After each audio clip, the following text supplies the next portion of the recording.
Alright, today we're going to start by cleaning you off. That's pretty good.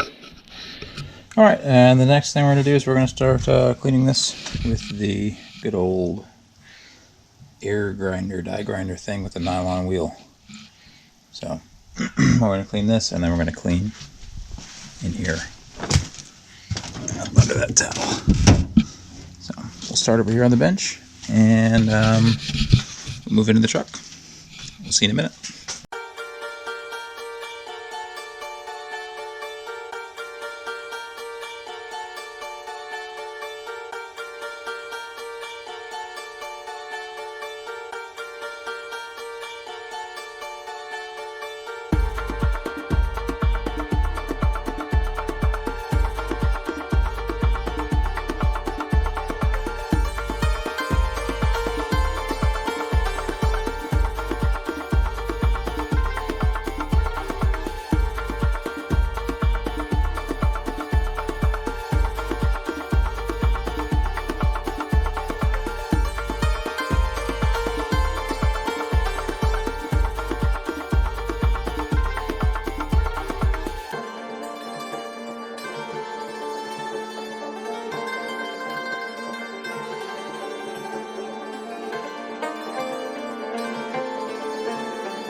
Okay, we're all done. We're cleaned up on this end, and we're cleaned up over there as well. So we are off to Lowe's. Our parts haven't been delivered yet. The intake gasket hasn't been delivered yet. So we're going to go get a fitting for our oil pressure switch. And then hopefully by the time we get back, it'll actually have been dropped off and we can finish reassembly. So we'll see you in probably about an hour.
We got the intake back on. It is bolted down. It is sealed in place. Everything should be happy and hunky-dory. We got the fittings installed for the oil pressure switch back there. Hopefully that will not leak, and that will be happy. The reason we can't have it straight up, which is what I wanted, is because it hits the distributor itself. So it keeps us from being able to adjust the timing properly on the distributor. So, but either way, as it is now, it's in a much better shape than it was. Everything's way, way tighter than it was, so that should be good. We also got the fuel line fixed. For some reason, I had this fuel line routed on the other side of the distributor, and the other end of the fuel line down by the tank was actually getting stuck in the shifter linkage. So hopefully this will allow us to adjust that so that doesn't happen. We still have everything else to hook up. We're not going to finish that today. It just got too late. I forgot I had to machine the intake to get these bolts to fit, because this intake wants a different set of heads with a different angled bolt. But we made it work. So that took a long time to get threaded in properly. I had to loosen everything up and kind of pry on the intake to get it all properly fitted. So should still be good. The silicone is not hardened yet, so it should still be able to harden properly and be happy and seal. Yep, that's gone forever.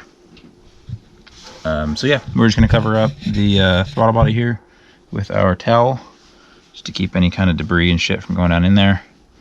And then tomorrow, everything else is just plug and play. We just hook it all back up the way it was, check timing again, put coolant back in it, let it run and idle for a little bit, make sure we don't have an oil leak.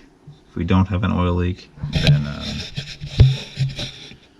we will drain the oil and change the filter and the oil. We probably won't change the oil tomorrow because I don't have oil or a filter to change. But we would at least be able to do that. So whenever we get the chance to stop by a parts store and get some oil and a filter, then we can do that. So there's your update for the day. We will see you tomorrow.